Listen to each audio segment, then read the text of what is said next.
परम पूज्य जगतगुरु स्वामी वासुदेवाचार्य जी महाराज के ऑफिशियल यूट्यूब चैनल को सब्सक्राइब करें। जय श्रीमन नारायण। ये जब मुकुट उतारे तो बेचारे परेशान हो रहे थे। परीक्षित सोचे क्या करें, ये तो मैंने गलत कर दिया। अब जब मुकुट उतारे तो मैं राजा हूँ, मेरा अनुशासन है, मैं ये हूँ तो मैं वो हूँ तो मैं हैं आकाश हूँ, पाताल हूँ, मैंने जो सोच रहे थे वो आवेश जो है इनका समाप्त हो गया। तो जब इनका आवेश समाप्त हुआ, उसका गर्व, अभिमान, जब नॉर्मल हुए, जब नॉर्मल हुए तो इनके मन में आया, अरे तो मैंने अपराध कर दिया। एक ब्राह्मण, वो भी महर्षि, वो भी उच्च कोट के संत, शमीक ऋषि के गले में मैंने मरा हुआ सांप डाल दिया। अब इनको ग्लानि होने लगी, अब इनकी बुद्धि इन पर चोट कर रही। मैंने बताया था ना, बुद्धि डांटती है ना कि ये क्यों किया। जब बुद्धि ने चोट करना शुरू किया तो इन्होंने कहना प्रारंभ किया, सोचना शुरू किया, विचार, जोर जोर से चिल्लाने लगे, आज ही मेरा राज्य समाप्त हो जाए, आज ही मेरा खजाना समाप्त हो जाए, आज ही वैभव मेरा समाप्त हो जाए। अद्यैव राज्यम बल मृध्य कोशम प्रकोपित ब्रह्म कुलानलो में। ब्राह्मण कुल की अग्नि, क्रुद्ध ब्राह्मण कुल की अग्नि आज ही मेरे राज्य को, मेरे वैभव को, मेरे खजाने को नष्ट कर दे, जला दे। दहतु अभद्रस्य, क्या कहते हैं अपने लिए, अभद्रस्य, मैं अभद्र हूं, मैंने अभद्र आचरण किया है, जो ऐसा कहा। और इधर श्रृंगी ऋषि शाप दे दिया था। जब ये ध्यान से उपरत हुए तो इन्होंने आंख खोल के देखा कि रो रहा है लड़का। बोले क्यों रो रहे हो? बोले ऐसे ऐसे उन्होंने आपके गले में माला डाल दिया, मैंने उनको शाप दे दिया, 7वें दिन वही तक्षक सर्प डस लेगा, उसी नस्ल का सर्प डस लेगा। तो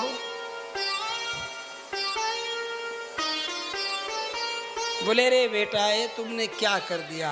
क्षमया रोचते विप्र। अब बोलते हैं क्षमा ही शांति है, क्षमा ही मूल है, क्षमा ही धर्म है, क्षमा ही तप है, क्षमा के द्वारा ब्राह्मण की शोभा है। ये तूने क्या कह दिया, ये क्या कर दिया? राजा के अंदर यमराज का, इंद्र का, कुबेर का, वरुण का, चंद्रमा का, सबका रूप रहता है, तुमने राजा को श्राप दिया, ये गलत किया। पिताजी समझा रहे हैं लड़के को। लड़का तो जोश में आकर के कर दिया। आखिर टीनेजर्स क्या करेंगे, यही करेंगे, जोश में आकर के। लेकिन ये तो बुजुर्ग हैं, शमीक ने समझाया, कहा कि ये तो गलत किया बेटा तुमने, अब क्या किया जाए? अब कम से कम उनको सावधान तो कर दिया जाए।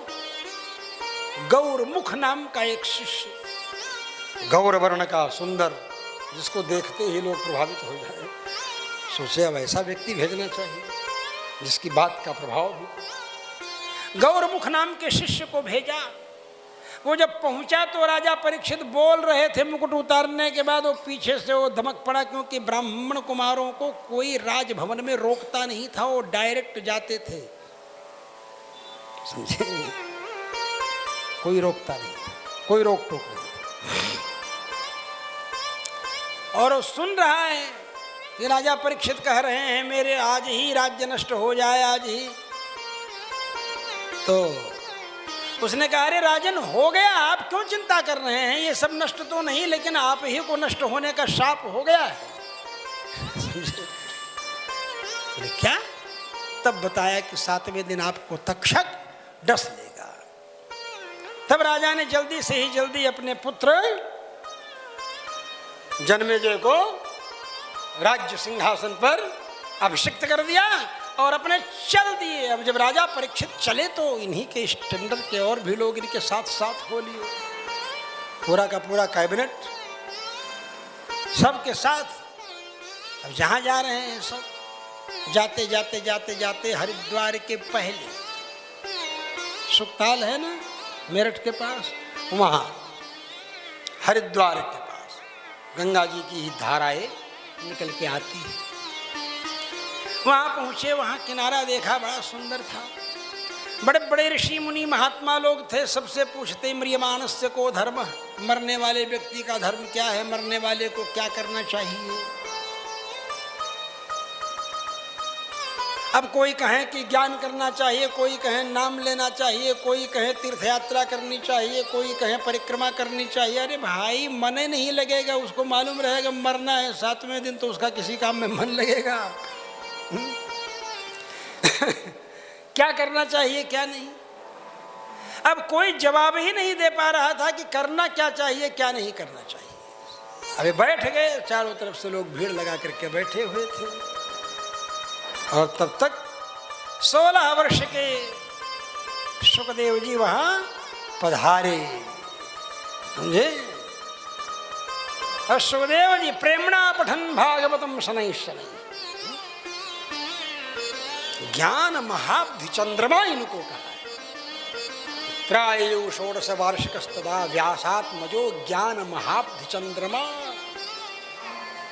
ज्ञान रूपी महासमुद्र को उत्ताल तरंगों से तरंगित करने वाले चंद्रमा के समान सुखदेव जी वहां सबके बीच में प्रकट हुए, और सारे के सारे ऋषि लोगों का हृदय तरंगित होने लगा, तरंगें उठने लगी, आगे आगे आगे आगे आगे।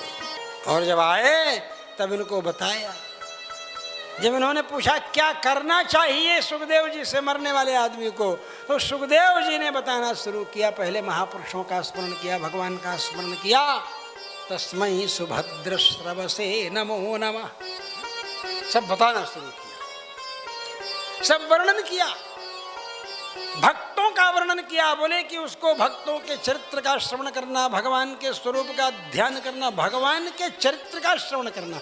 आप जब कोई अच्छी बात सुनते हैं तो सब भूल जाते हैं, इसलिए वो कथा सुनाना शुरू करते हैं भगवान की, कि इसको मौत भूल जाए, समझ रहे हैं ना। इसलिए जब कथा सुनाने लगे तो इसको स्वतंत्र कुछ नहीं करना पड़ेगा, मैं लगा रहूंगा तब ना। तो साथ के साथ वो भी लगे हुए हैं और कथा सुना रहे हैं, आनंद का अनुभव कर रहे हैं परीक्षित जी।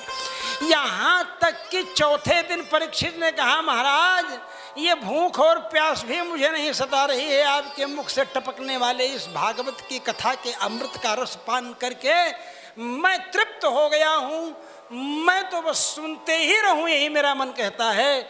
नहीं शादी दुस्सहा क्षणमाम त्यक्तो दम विवाधते विबंतम त्वन्मुखाम भोजाच्युतम हरि कथामृतम।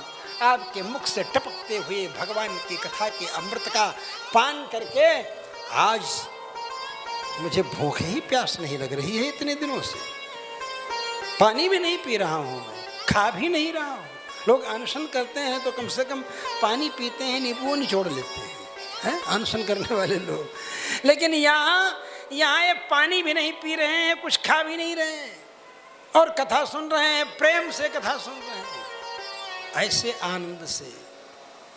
परीक्षित कथा, परीक्षित जी कथा सुनने में आते हैं ना, नंबर 1 ऐसी कथा सुनाते हैं।